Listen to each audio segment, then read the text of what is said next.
We'll get started. I do see, an attendee and a couple people on Facebook. So we will get started right at 1 o'clock. All righty.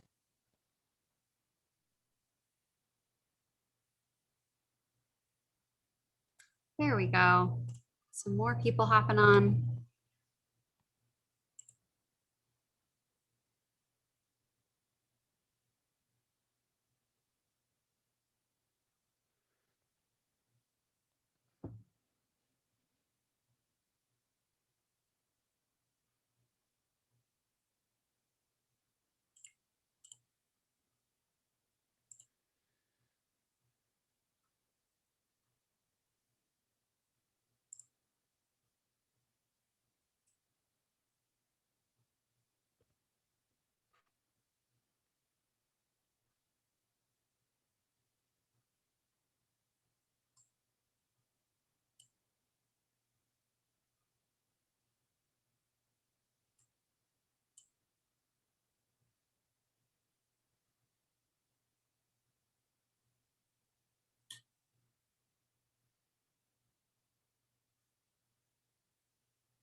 Okay.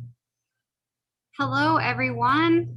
Thank you for being here today. We're going to get started. It's 1 o'clock. I want to keep everybody on time and on schedule. My name is Jocelyn Sterenchuk. I am the Director of Economic Development for CanDo, and I oversee operations at the CanDo Innovation Center, as you can see behind me. Today, we are going to be talking about Google Analytics. We have Mike Jesky, founder of Dekka Studios, on to discuss the topic with us, and we're thrilled to have him. Before I get into Mike's bio, I do just want to take a moment to thank the partners that are bringing this initiative and this web series together. CanDo is a part of the Hazleton Innovation Collaborative, or THINK as we call it for short, made up of THINK. Our primary members are CanDo, the Greater Hazleton Chamber of Commerce, the Downtown Hazleton Alliance for Progress, the Wilkes University Small Business Development Center, as well as Penn State and the Launchbox downtown, the Hazleton Launchbox. So lots of great partnerships behind this and lots of great partnerships behind entrepreneurism across the region in Greater Hazleton. So we're thrilled to have you all here today. And before I turn it over to Mike, I'm just going to give a brief bio on him. Mike Jesky is a digital media specialist and owner of Dekka Studio, a fully integrated digital marketing firm serving Greater Hazleton and the Lehigh Valley. Services include web development, graphic design, photography, video production, and 360-degree virtual tours. An FAA licensed drone pilot, Mike also offers commercial aerial photography and video services. A Hazleton native and Penn State graduate with a degree in communications, Jesky was a journalist for 5 years before entering the public relations, advertising, and marketing world in 1999.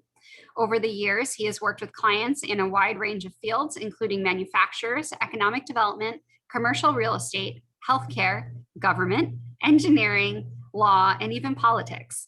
He monitors the latest developments in social media, mobile internet, online advertising, content management systems, and industry trends. Jesky is currently on the board of directors at the Greater Hazleton Chamber of Commerce, has served on the board of the homeless organization Family Promise of Carbon County, Pennsylvania, and volunteers with the Carbon County Community Foundation. In 2018, he was honored with the Spirit of Volunteerism Award from the Volunteer Center of Lehigh Valley. Mike lives in Carbon County with his wife, Jessica.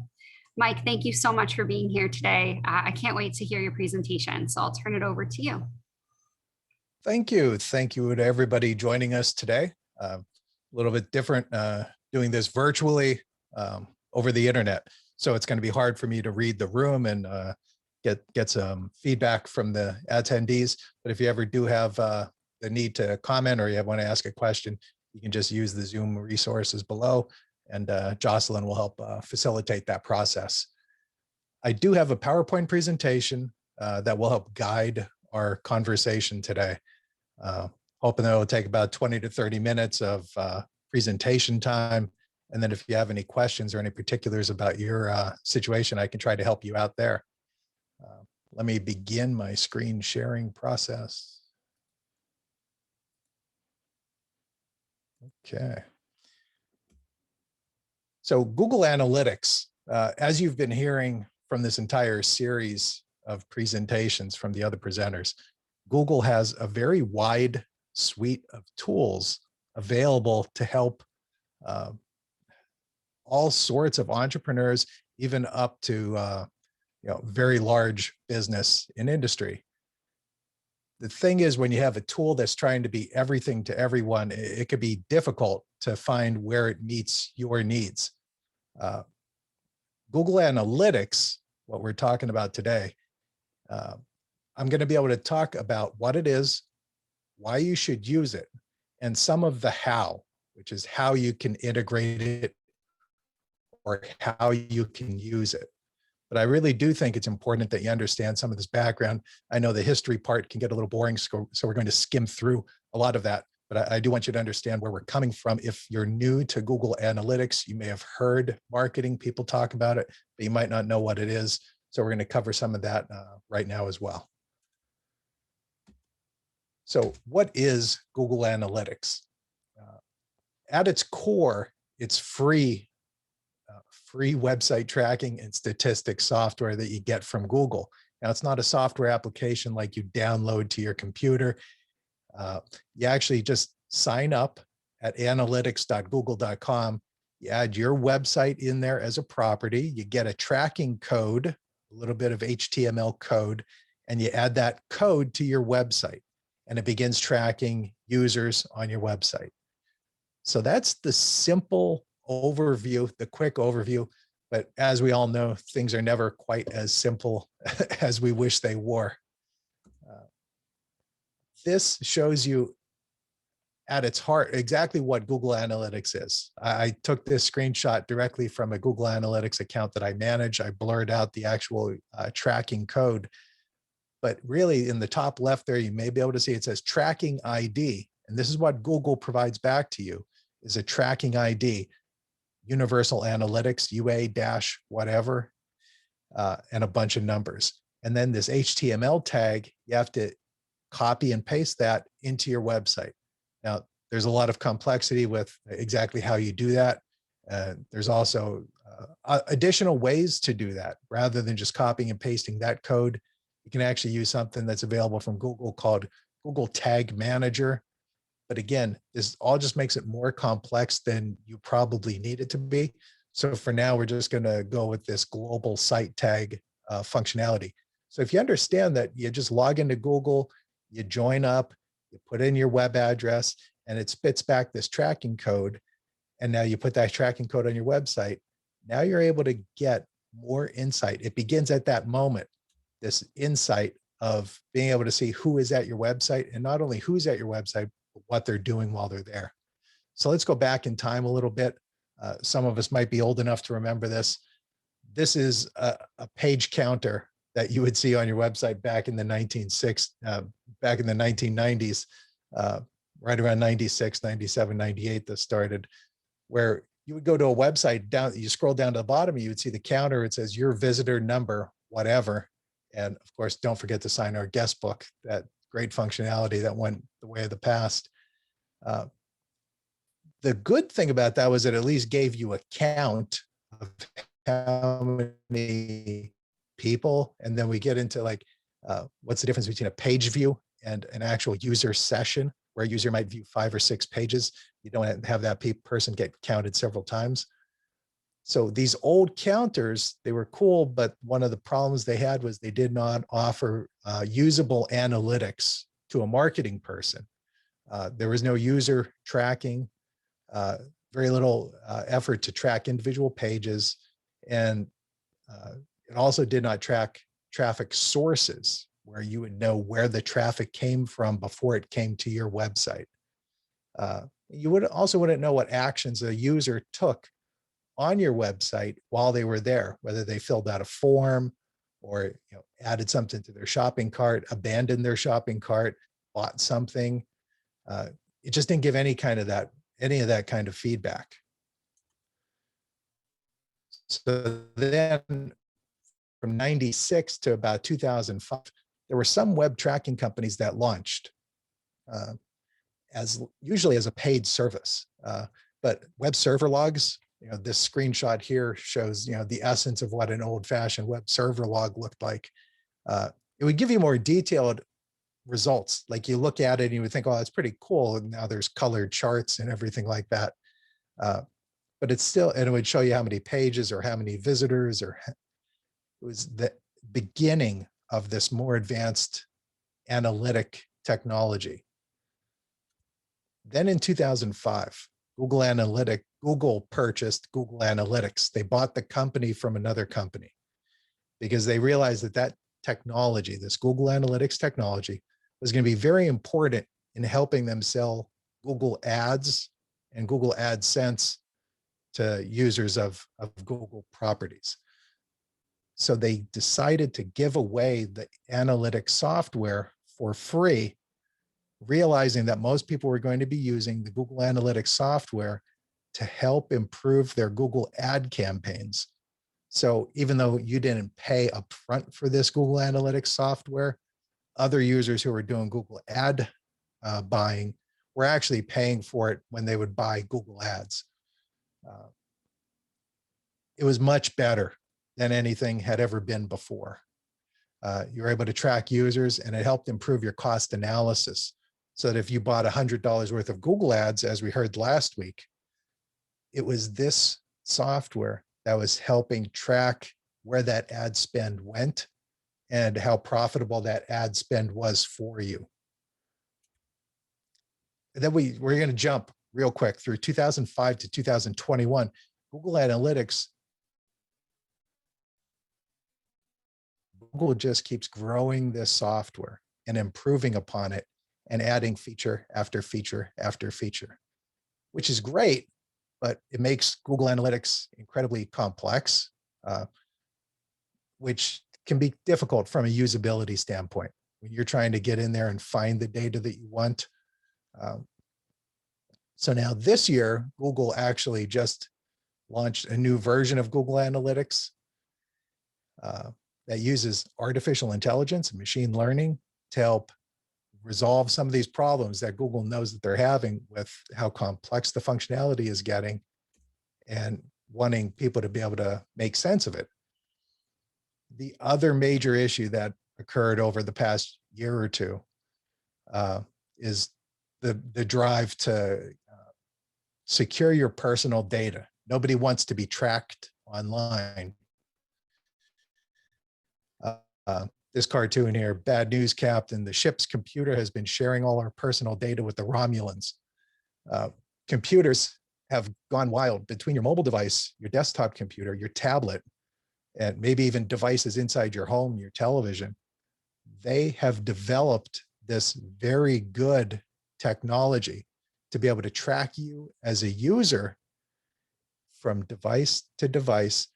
And while it does improve your experience online, within the past year or two, huge blowback online where people don't want to be tracked.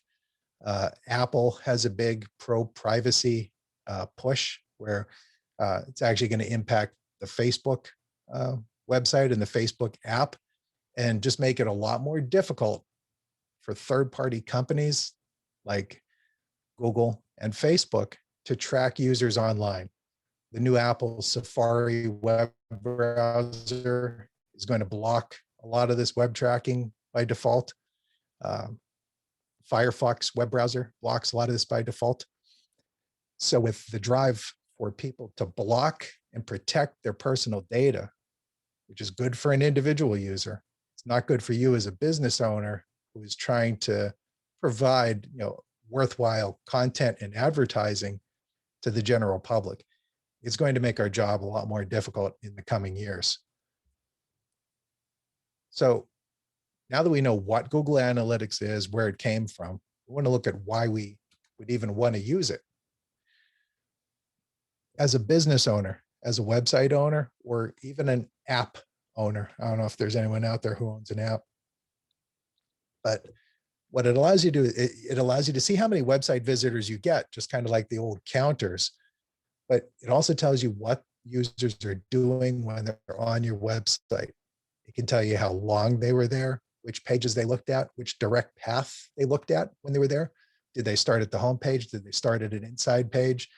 Did they go from there to a shopping cart, from the shopping cart to checkout, to the About Us page, to the how secure is this website page, to protect people's data? The new Google Analytics is taking all of that into account. Now, it's nice to have the data, but if you see my third bullet point here, you can also use this data to make changes to business strategy. And that's where the real significance of Google Analytics comes in. It should be used as a tool to help you make changes to your website or even to your product line, to which products you offer online, to which services you offer online. That data, once you parse through that data very carefully, you might find that one of the services that you thought was going to be very popular, nobody really looks at on the website. So that can help you make a business decision and say, either I need to promote this service more frequently, push it up on the web page, put it at the top of the website, run a banner, something like that to help promote this functionality. Or maybe it's just not a good service and maybe you should move on.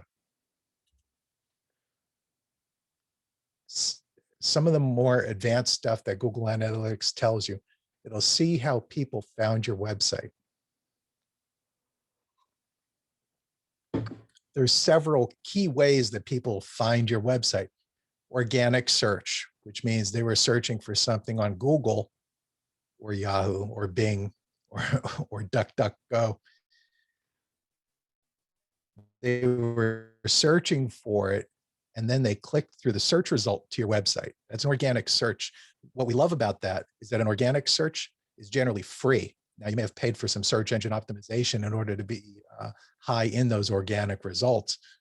But what's nice is you pay for that up front, and then you don't have to pay for it again. Once you have a pretty good organic ranking, you're pretty much going to stay there unless Google changes their algorithm by which they determine what's important on Google, or if you make some kind of a change to your website.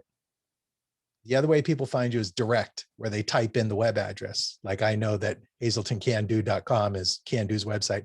If I just type it in, they're going to get a hit in their Google Analytics that tells them it was a direct type in traffic. That's good because people heard about you from someplace. They already know you. And you're allowed to like make some judgment calls on your own. Was I handing out business cards? Was I handing out flyers? Something like that, that people may have increased the direct type in traffic. Social, they group together most social referral traffic, Twitter, Facebook. And then referral actually means a link on another website. So then they've read about your business at standardspeaker.com or timesleader.com or the Hazleton Chamber.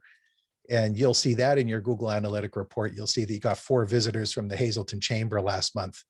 From their website, your listing on their website, they click through and you'll see that in your Google Analytics. So you actually get some kind of proof that someone came from that website or did not come from that website. And now there's a growing category called other, which is getting bigger and bigger because of privacy tracking tools that people are implementing, ad blockers, or they're using Safari or they're using Firefox with privacy enabled. And the traffic, it'll get counted, but what it does is Google Analytics can't tell where exactly that traffic came from, but at least it does get counted.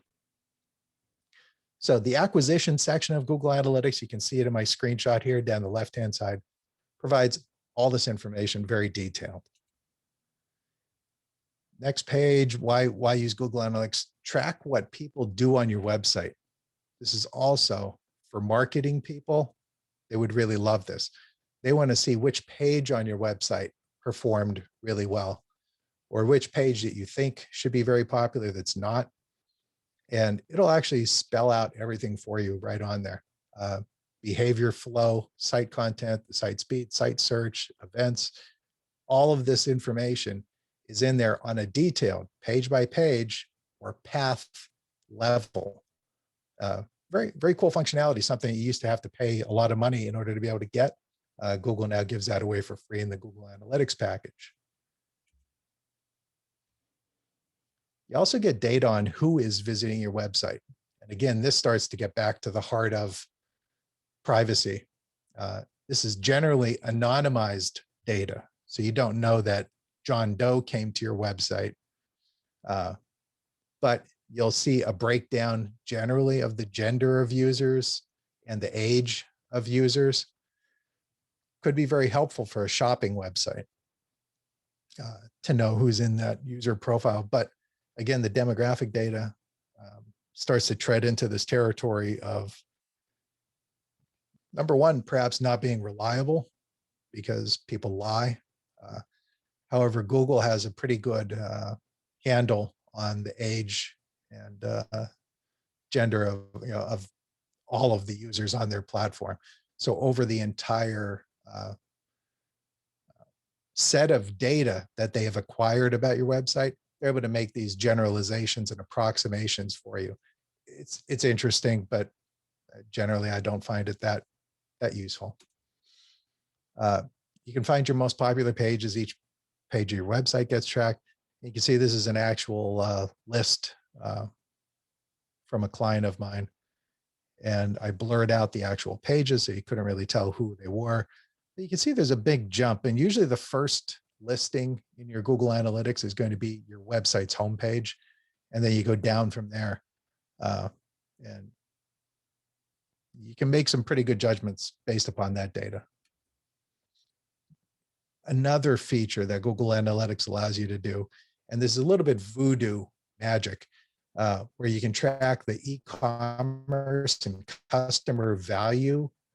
And I heard Vito last week talking about Google AdWords, about a couple of key data that you want to have as a business owner: your customer acquisition cost, and then the lifetime value of a customer.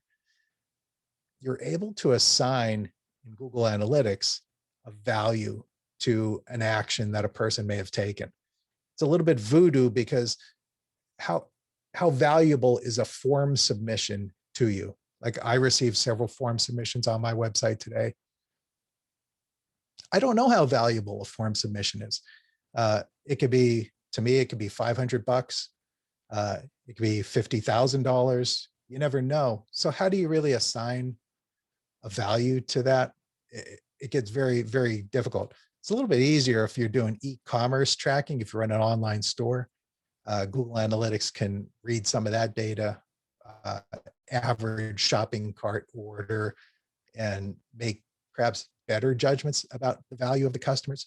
But that customer acquisition cost, how much money you want to spend to get that customer, and then the lifetime value, or at least a 5-year value of a customer, can actually be very valuable. I do a lot of medical clients, some dental and orthodontic clients. The lifetime value of one client might be $20,000, but they're only going to bring in $5,000 this year. But still, the doctor wants to know, oh, well, is it worth me spending $500 to acquire a client who's worth $2,000, $4,000? Google Analytics, though, plays a very important role with Google AdWords. You want to link the two of those together. You can link them together in your Google Ads account. So let's take a quick step back and have a little bit of a reality check here. I've been doing this, well, since Google Analytics began. I remember when that first version of Google Analytics came out. And I remember the days back before Google Analytics existed, where we put counters, page counters, down at the bottom of the website because the client wanted to have some kind of proof that somebody visited the website. Here's the important thing. If you want to have a couple of key takeaways, don't ignore Google Analytics. Hopefully you have it installed on your website. Every website should have Google Analytics installed on it. The reason why, even if you don't pay attention to the data that comes in, either you don't have the experience or you don't have a person on staff, or you're not paying somebody to look at the data, you at least have to make sure that that Google Analytics code is installed and properly tracking users, because the data can only be captured from the date of the installation forward. It can't look backwards because it wasn't installed. It never captured that data. So you can't put it in today and figure out who was there last year on your website. You just have to begin tracking users right away, just so that you have that data if the time ever comes that you want to make sense of that. And here's the other reality check. There's so much to know, but you don't have to know everything about Google Analytics. If you look for courses on Google Analytics, you'll find 10, 20, 30-hour courses about Google Analytics. They're going very deep into like the entire workflow of Google Analytics. You might only need to know a couple of things. So again, very important that you get it installed, and you can only expect to use the data that's of import to you. If you're not technically savvy, it's challenging. And I'm going to go forward a couple of slides here. It's going to give you some very good real world examples of the stumbling blocks that you'll run into if you try to install Google Analytics on your own. And then to make things worse, a new version of Google Analytics called Google Analytics 4 just came out. It flips web tracking around. It's like flips it all on its head. They say it's better, easier, in quotes. It's not easier, but for real professional analytics people, it enables them to split audiences, split trackability. But for now, don't even worry about Google Analytics 4. Just make sure that you have something installed on your website, that the regular Google Analytics code, which I showed you back on one of the earlier slides, just make sure that you're at least tracking that. If you were starting a new website from today and you had professional help, I would say use Google Analytics 4 with Google Tag Manager, but it's very complex and you're going to need someone to hold your hand through that process. And the one other thing is it can be hard to know success when you see it in your Google Analytics report. If you're a business owner without marketing or analytics degree, Google Analytics is overwhelming. You go into the data and it's just screen after screen of data. But if you're a marketing professional, that data is priceless. It provides that level of granularity that you really need in order to be able to make good decisions with your website. So here's a simple real world use case of how people might use Google Analytics. It works best when you start with a question, look for insights in the Google Analytics data, develop an answer, and then take action based upon that answer that you got to your question. For example, the question might be, how many people visited my website last month versus 1 month a year ago? So if you've been tracking for over a year, you could run comparative analysis between last calendar month and how you did a year ago, that calendar month. So if traffic goes down 25% year over year, what does that tell you? And why did that happen? You may have dropped in the Google search rankings. You may have stopped running Google ads. You may have stopped advertising on social media. You may have stopped doing Facebook posts, stopped doing LinkedIn posts. Plenty of reasons as to why that happened. But without Google Analytics, you really wouldn't know that your web traffic went down that much. So now the action-based part of Google Analytics, you've ingested that data, you came up with this revelation that traffic is down. Now you got to develop an action plan based upon that data. So it leads to more work is what Google Analytics does.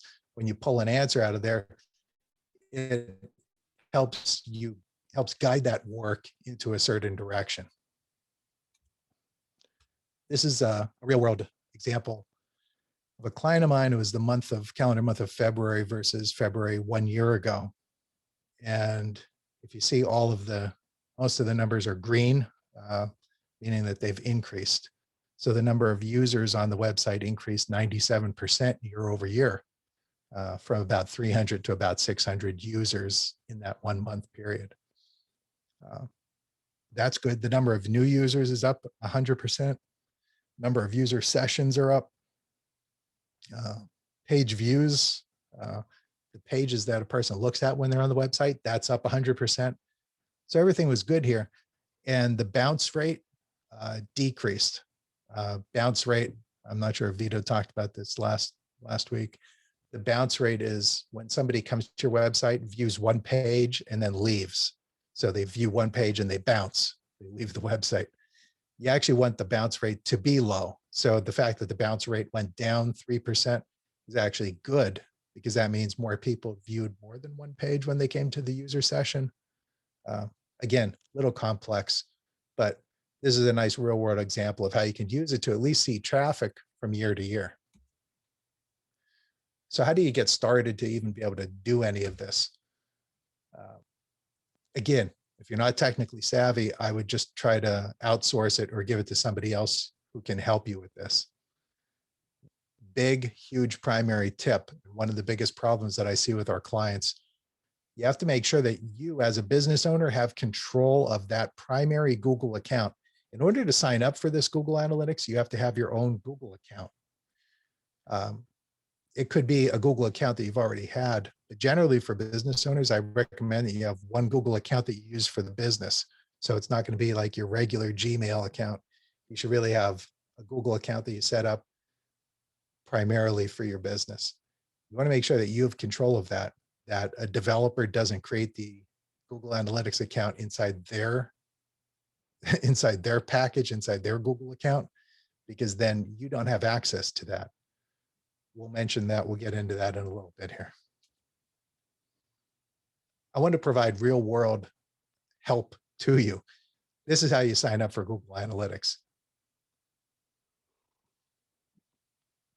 You sign up for Google Analytics, you just go to analytics.google.com. You're going to find that's how a lot of Google properties work. You just put the name of whatever it is up front, .google.com. It's as simple as getting your tracking code and adding it to your website, but the real world complexity that you run into when you try to do that, there's a whole bunch of problems. Over on the right, I'm just showing how to create a Google account if you don't already have one, or if you decide that you want to use your personal Google account because you know the password. A word about passwords, make sure you're using a secure password. Otherwise, a person gets in, they have access to all of your stuff. I generally recommend, though, that business owners start a new, fresh Google account so that they can have all their Google properties right inside there. You're going to be prepared for security challenges. Want to be prepared. You might be required to have mobile phone access. A lot of times Google anticipates, expects, demands that you have a cell phone number attached to your business, because they're going to text you. They're going to also perhaps require that you download the Gmail app and check your Gmail app like they did here. This is a real world example. When I tried to log into one of the client accounts, it says, oh, we want to make sure that it's really you. Open up the Gmail app on iPhone 11 Pro Max. I mean, they're very specific about which device is supposed to have that installed. And then you have to click the prompt. And if you don't do that, then they're going to lock you out of the account and make it more challenging for you to get in. So it helps if you just use your personal primary cell phone. Even though you have a business line and a business number, a business landline doesn't help you if Google wants to text that landline number. And also, if you have more than one Google account, now from this point forward, you have to start paying attention to which Google account you're logged into. In other words, you don't want to accidentally create your Google property in your personal Gmail account when you really wanted to have that Google property assigned to your business Google account. It's just another world of complexity, but it helps in the end. Common stumbling blocks that you're going to run into is lack of account access. If someone else, like you already have Google Analytics installed on your website and you didn't install it and you don't know who did, you might not have access to that account.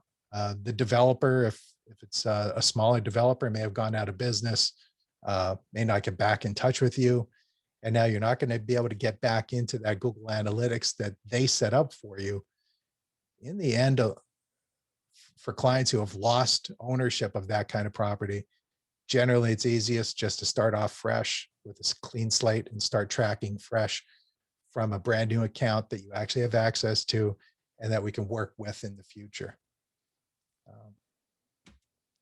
There is a way to get the old user to transfer the account to you, but sometimes they're just not helpful in that transition process.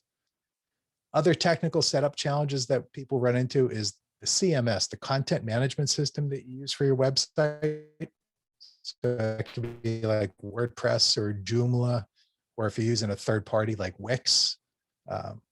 They all have their own ways of adding Google Analytics to the website. Basically, you have to do a search, see what version of the CMS you're using and how best to integrate that property.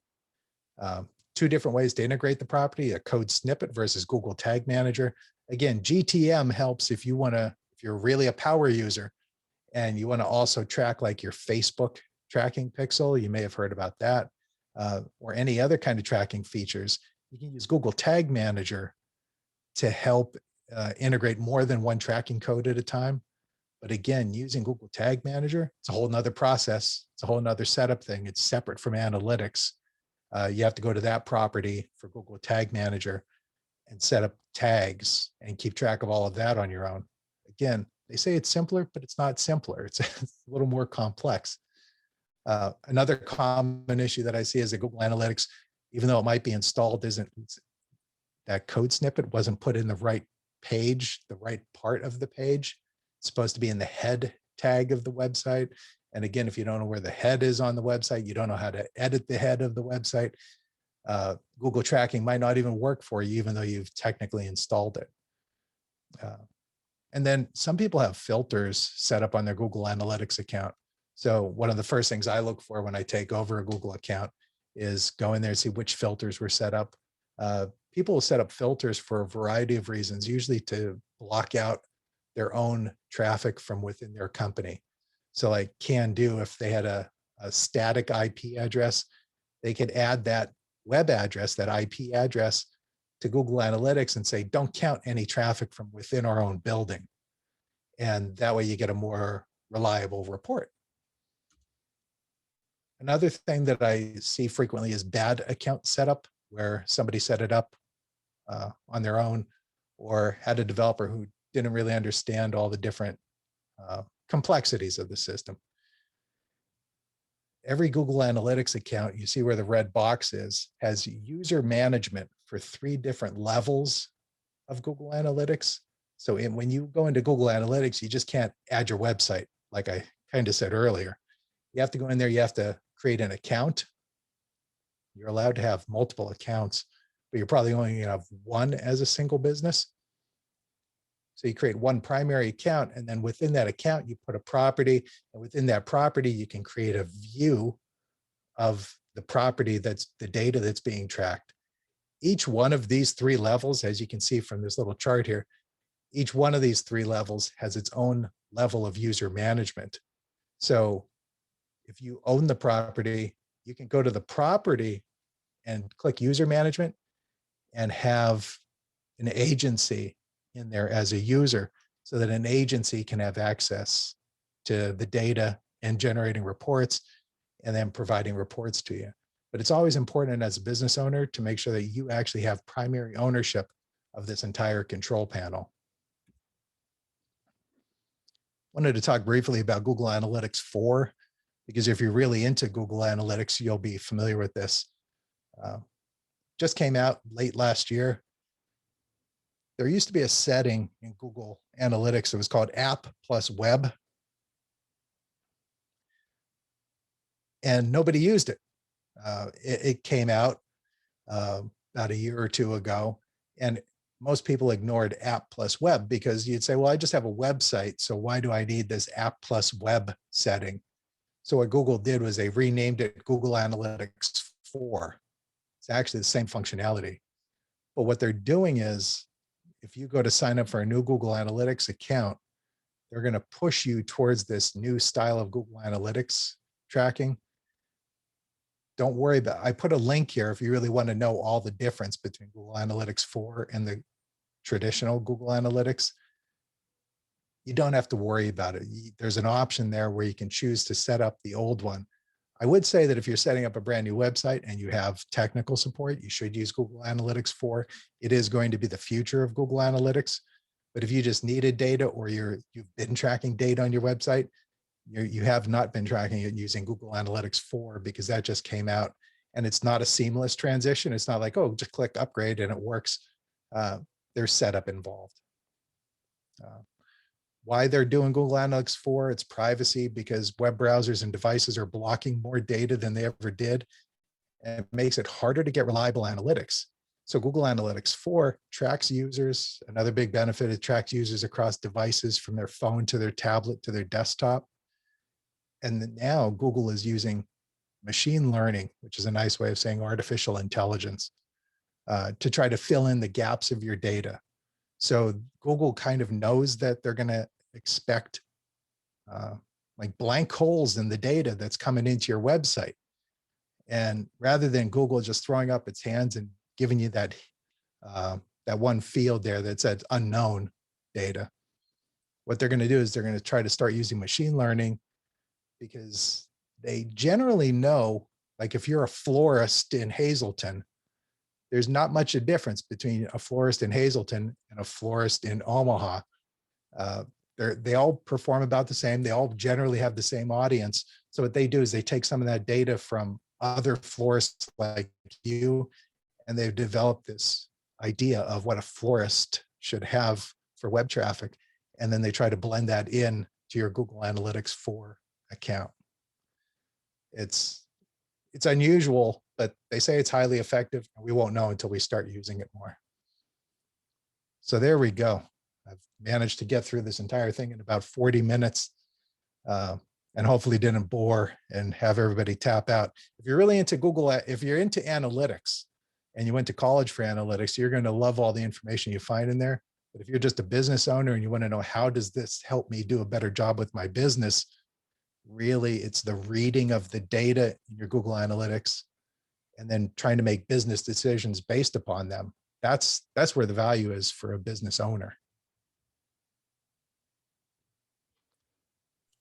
Okay, thank you so much, Mike, for all of that information. I know that it's a lot. And Mike and I spent a lot of time talking before this session of, how do we talk about, very similar to conversations with Vito and Google Ads, how do we talk about something that's so complex, but do it so quickly in a 1 hour session or a 45-minute session? How do you really capture a 30,000-foot view of something that's so granular? So Mike, I think you did a great job of that. If anybody has any questions, feel free to drop them in the chat. I don't have any questions on Facebook. Some commentary that there's great information, and thank you for going over it. I do have a couple questions just based off of some of the things that you talked about today. So looking at some of the people that are on this call right now, and this has been a common theme through most of our web sessions.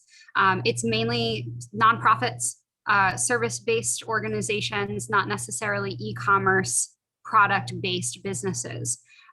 So back to your point of the importance of understanding why you want Google Analytics and how to use it. Why would you say it's valuable for somebody in a service industry to be tracking that information? Service industry, well, non-governmental organizations, NGOs, they always like to have Google Analytics as proof that at least they reached out to people online. So Google Analytic reports are very valuable when you want to try to prove to your constituency or to a donor that, hey, like the Family Promise of Carbon County website for helping homelessness in Carbon County has had 4,000 visits in the past month. And that is up from last year.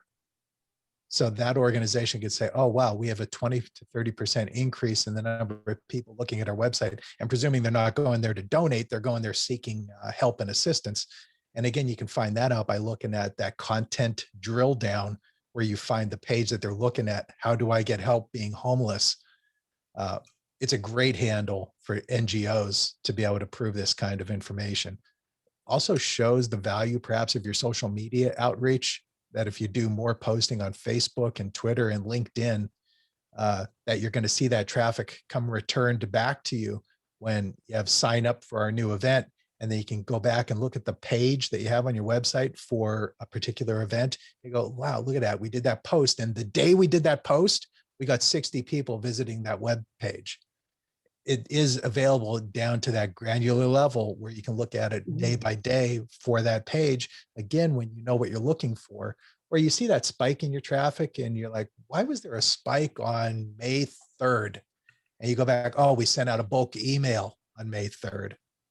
Oh, okay. So you get your reports from, your constant contact, but then over on the website, you'll see that bump in your traffic and you say, oh, wow, look at that. We got 40 or 50, or oof, we only got 5. Maybe we should have written a better subject line. Maybe we shouldn't have put so many words in there. Maybe we should have put a picture in the email. So a bunch of, again, it leads to more work. Analytics isn't always the end of the game for a lot of businesses, and a lot of these decisions and questions that you're looking for answers. It leads to more work, but it improves the value of the future work that you do, because now you're not hopefully wasting as much time as you did the first time. You say, oh, well, the second email I sent out with a better, stronger subject line, look at that. We went from 20 to 40. It was the same audience. Well, why did it go from 20 to 40? Well, people may have liked that headline more. They may have clicked on it. A whole bunch of reasons. Now, service-based businesses, it's tougher for a service-based business, even a service-based business, to assign value to Google Analytics, because oftentimes you don't need a lot of web traffic. You're not looking to get 50,000 page views a month. You're not a newspaper.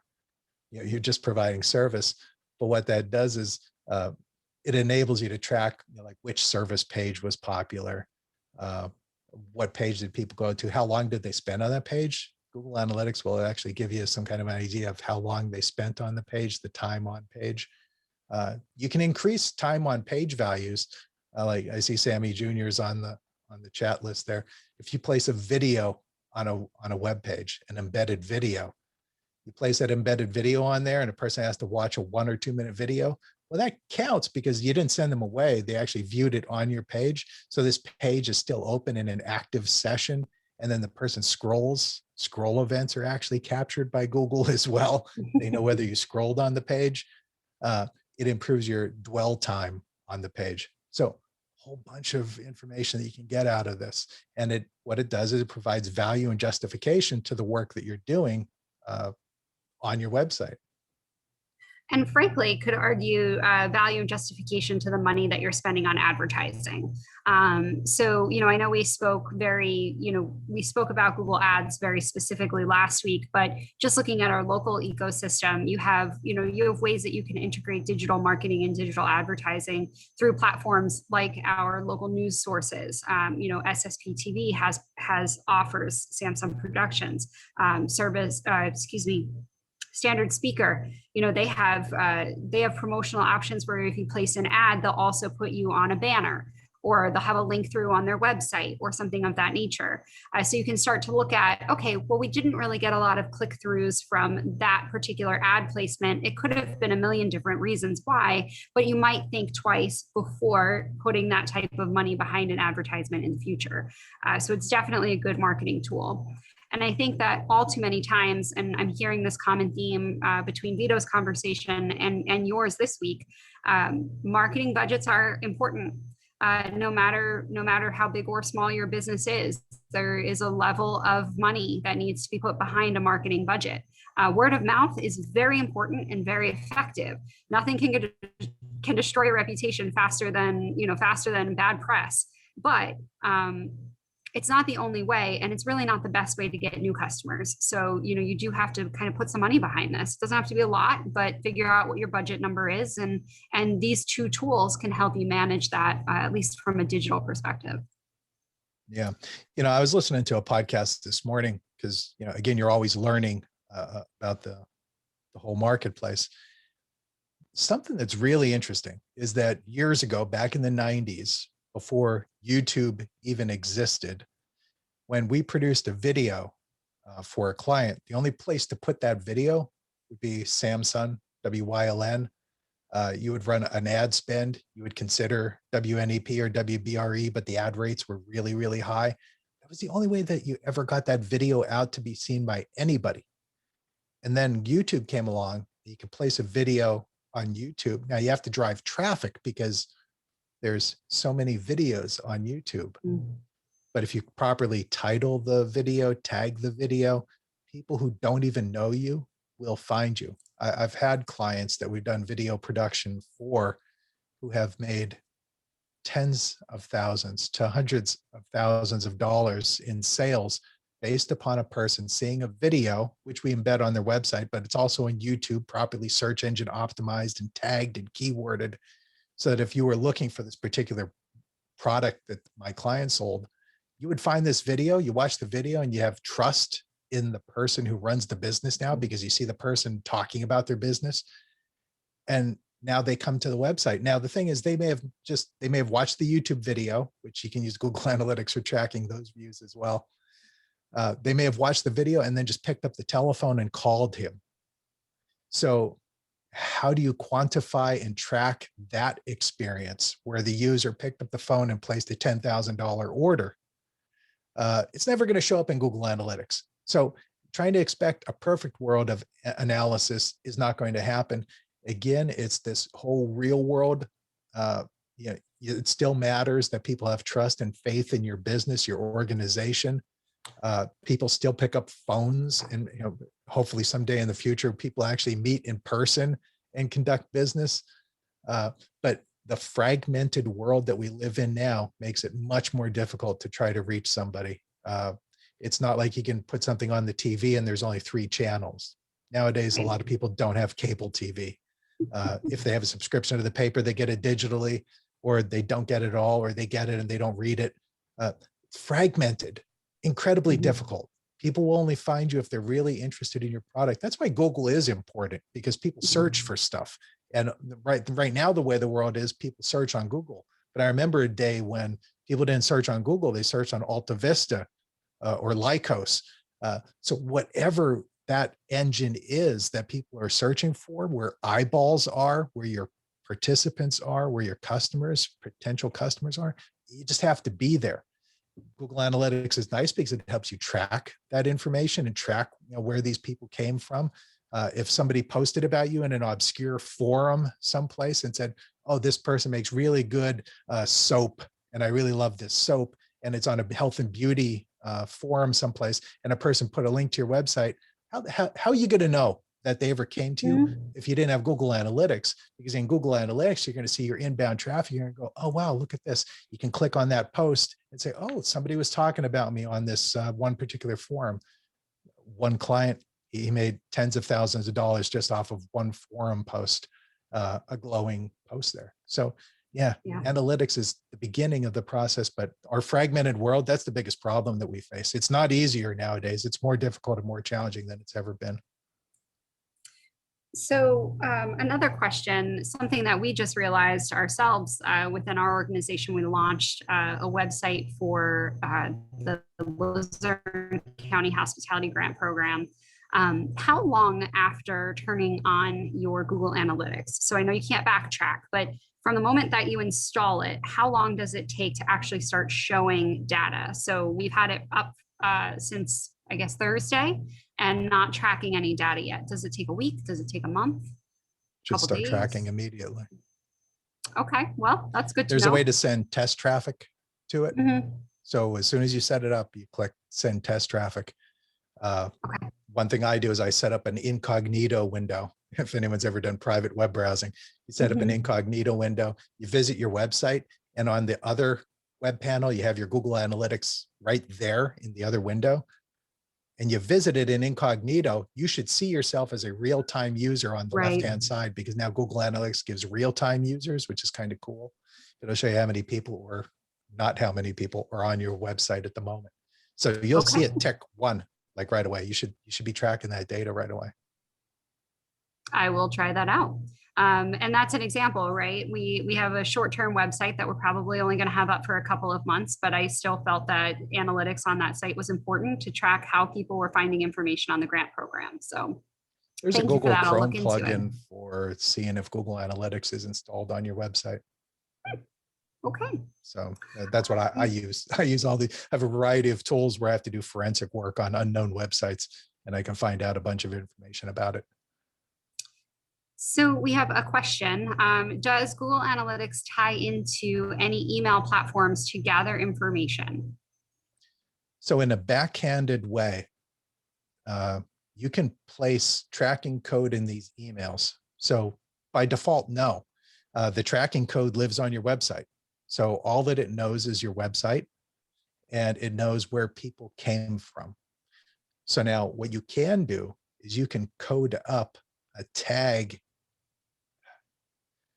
that can be more easily tracked. It's called a campaign tag. So if you were doing a campaign email, you could set up a properly coded. So in other words, you're not going to link just to hazeltoncando.com. You link to hazeltoncando.com/ and then there's a bunch of gobbledygook that you put at the back. And what happens is when Google sees that gobbledygook, like a person clicked through on that, it just codes it as a campaign. So then you could go back. I've used it for billboard campaigns, set up custom URLs, custom web addresses for a billboard campaign, because honestly, I wanted to get justification for the billboard campaign. Mhm. So I had that billboard, that web address redirected to a page on the website using a UTM tag. And this tag then enabled us to see that, oh, there were 7 people who came in this whole month and we spent $5,000 on billboards. That's not the end of the game. It's a poor result for the value, for the money that was chosen to be spent, but people got other value out of it. They saw your company business name there, and perhaps it's a reinforcement of your brand identity. That's a nice catch-all from an agency perspective, where they say, oh, it reinforces your brand identity, which means we didn't really get any sales from it, but we spent the money already. So it's tough, Well, that's something that we deal with internally with Can Do all the time, is that our social media campaigns and things that we do, that's not really how we develop land. It's not how we develop relationships with brokers or site selectors. But to that point, it does increase our reputation and our comprehension on an online platform for somebody that might not be familiar with our organization. So as far as that brand recognition is concerned, I think that's really important. Yeah. And it is nice when somebody new to your organization or your business goes to your Facebook page and sees a nice history of posts in there that gives them, in a couple of moments, like this real heartbeat of the organization, of what has been done on a regular basis. Problem is, a lot of people don't do that on a regular basis. So. Right. I often tell people, if you are going to start a social media account and you're not going to utilize it, just don't start one. Because it might be more detrimental for you to have a stagnant or dead social media account than one that is there, but you haven't updated since 2018. That makes me think you're out of business, or something went wrong, or maybe, you closed, or I need to call to verify, where maybe if I saw you didn't have a Facebook account, I would have just called to begin with. So you just wasted my time. Another question that came in about bounce rates. And I know this is granular, but a lot of, and the question, I'm paraphrasing, a lot of people are moving towards like parallax scrolling these days, or websites that have very minimal pages, and it's really just kind of like one long page. How does that affect a bounce rate if 90% of your information is on that main page that is just one long scrolling page? And they get the information that they need. You delivered the message, but they didn't have to go to another page. I haven't done any single page scrollable websites, right? But I would imagine that the bounce rate is going to be 100%, but who cares? Right, because you did it on purpose. Yeah. The other thing that we have seen is sometimes web traffic numbers go down from year to year, with all things being equal. You're like, well, why did fewer people come to the website if everything else was equal? A big part of that is that Google is now providing more of the information about your organization at the initial search. So the person doesn't even come to your website. They used to go to your website to find your phone number. They don't have to do that anymore. They just go to Google, and Google presents the phone number to them from your Google My Business listing, which was probably covered. And they never even come to your website. They want to know your hours. They don't have to come to your website because Google already has it. They want to know your services and features. You've already input those into Google My Business. So people don't even come to your website. So you look at your website, you go, well, I got 50 visitors. Well, there's also a way to use Google Search Console to see how many people viewed your business listing. Yeah, and I know for us, we have on Google My Business, we get a weekly Yes. email that tells us how many people viewed our Google My Business account, or how many people clicked on call now, or anything of that nature. So it's almost like Yeah. it's separate, like a separate analytics It is platform. totally different. It's not your web traffic. Yep. It's just your Google listing traffic, as if we need more complexity. I know enough to be dangerous, Mike. but what it doesn't do is it doesn't tell you any information about those people. Right. You may have used the phone number listing, like who knows who used it. But at least I'm able to tell a client, hey, 30 people clicked on the call now from last month. Well, maybe they're already customers or patients. Right. So did that bring any new value? So it's voodoo magic a little bit to try to get all of this information in there and try to divine value out of what you spent with your online marketing budget. But without Google Analytics installed, you're playing totally in the dark, and you don't want to have it installed and not have it tracking. So you just want to check that stuff out. Well, Mike, it's 2:00. I want to thank you so much for being here today. We don't have any other questions in the chat. I do know that your contact information was at the end of your slides. So I will send it out to everybody that was registered for this call, as well as a link to today's session on our YouTube channel if you'd like to see it again. Thank you, everybody, for being here today. We have our last session in our Google Tools platform coming up next Tuesday. We'll be with Ryan Hertel from Social Loca, and we will be talking again about Google My Business. So we talked a little bit about it at the beginning, about online reputation, and now Ryan will be joining us to regroup on Google My Business again. So thank you, everyone. Have a great day. Enjoy the sunshine. We're finally seeing some sun and warm weather in northeastern Pennsylvania. So enjoy it, and don't let me take up any more of your time, but thank you for being here. All right. Thank you.